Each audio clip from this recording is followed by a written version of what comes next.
ಅದು ಪ್ರತಿಷ್ಠಿತ ಕಾಲೇಜು. ಆದ್ರೆ ವಿದ್ಯಾರ್ಥಿಗಳ ವರ್ತನೆ ಮಾತ್ರ ರೌಡಿಗಳನ್ನೇ ಮೀರಿಸುವಂತಿದೆ.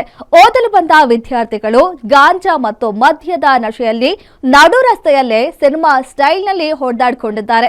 ಕಾಲೇಜಿನ ವಿದ್ಯಾರ್ಥಿಗಳ ಆಟಾಟೋಪ ಮಿತಿ ಮೀರಿದೆ. ಇದರ ಬೆನ್ನಲ್ಲೇ ಗಾಂಜಾ ಸೇವನೆ ಪ್ರಕರಣವು ಬೆಳಕಿಗೆ ಬಂದಿದೆ. ಇದರ ಕಂಪ್ಲೀಟ್ ರಿಪೋರ್ಟ್ ಇಲ್ಲಿದೆ ನೋಡಿ.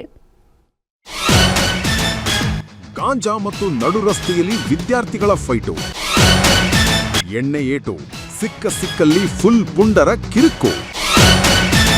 ಇದು ಸಿನಿಮಾ ಅಲ್ವೇ ಅಲ್ಲ, ರಿಯಲ್ ದೃಶ್ಯ.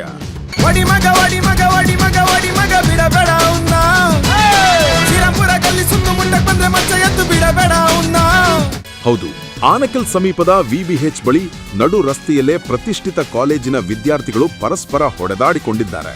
ಕ್ಷುಲ್ಲಕ ಕಾರಣಕ್ಕೆ ಆರಂಭವಾದ ವಾಗ್ವಾದ ಕ್ಷಣಾರ್ಧದಲ್ಲೇ ಮಾರಾಮಾರಿಯಾಗಿ ಮಾರ್ಪಟ್ಟಿದೆ. ಸುಮಾರು 5-6 ಮಂದಿ ಕಾಲೇಜು ವಿದ್ಯಾರ್ಥಿಗಳು ನಡು ರಸ್ತೆಯಲ್ಲೇ ಒಬ್ಬರ ಮೇಲೊಬ್ಬರು ಹಲ್ಲಿ ಹೊಡೆದಾಡಿಕೊಂಡಿದ್ದಾರೆ. ಇವರೆಲ್ಲ ಪ್ರತಿಷ್ಠಿತ ಅಲಯನ್ಸ್ ಕಾಲೇಜಿನ ವಿದ್ಯಾರ್ಥಿಗಳು ಎನ್ನುವ ಆರೋಪ ಕೇಳಿಬಂದಿದೆ.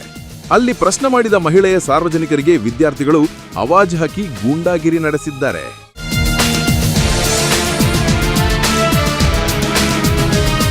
ಇನ್ನು ಇದರ ಬೆನ್ನಲ್ಲೇ ವಿಬಿಎಚ್ ಅಪಾರ್ಟ್ಮೆಂಟ್ನಲ್ಲಿದ್ದ ಕಾಲೇಜು ವಿದ್ಯಾರ್ಥಿಗಳ ರೂಮ್ ಮೇಲೆ ಆನಕಲ್ ಪೊಲೀಸರು ದಾಳಿ ನಡೆಸಿದ್ದಾರೆ.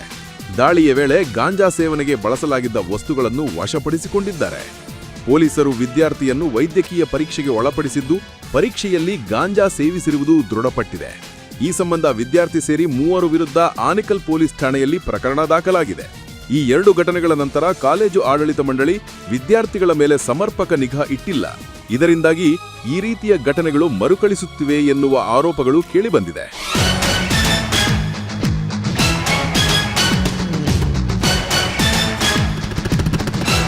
ಒಂದೆಡೆ ಸಾರ್ವಜನಿಕ ರಸ್ತೆಯಲ್ಲಿ ವಿದ್ಯಾರ್ಥಿಗಳ ಗಲಾಟೆ, ಮತ್ತೊಂದೆಡೆ ಗಾಂಜಾ ಸೇವನೆ ಪ್ರಕರಣ. ಈ 2 ಘಟನೆಗಳು ಸ್ಥಳೀಯರಲ್ಲಿ ಮೂಡಿಸಿದ್ದು ವಿದ್ಯಾರ್ಥಿಗಳ ಮೇಲಿನ ನಿಗಾವನ್ನು ಮತ್ತಷ್ಟು ಬಿಗಿಗೊಳಿಸುವಂತೆ ಸಾರ್ವಜನಿಕರು ಆಗ್ರಹಿಸಿದ್ದಾರೆ. ಪ್ರಕರಣ ದಾಖಲಿಸಿಕೊಂಡಿರುವ ಆನೇಕಲ್ ಪೊಲೀಸರು ತನಿಖೆ ಮುಂದುವರಿಸಿದ್ದಾರೆ. Ambareesh Thimmegowda, guarantee news, Anekal.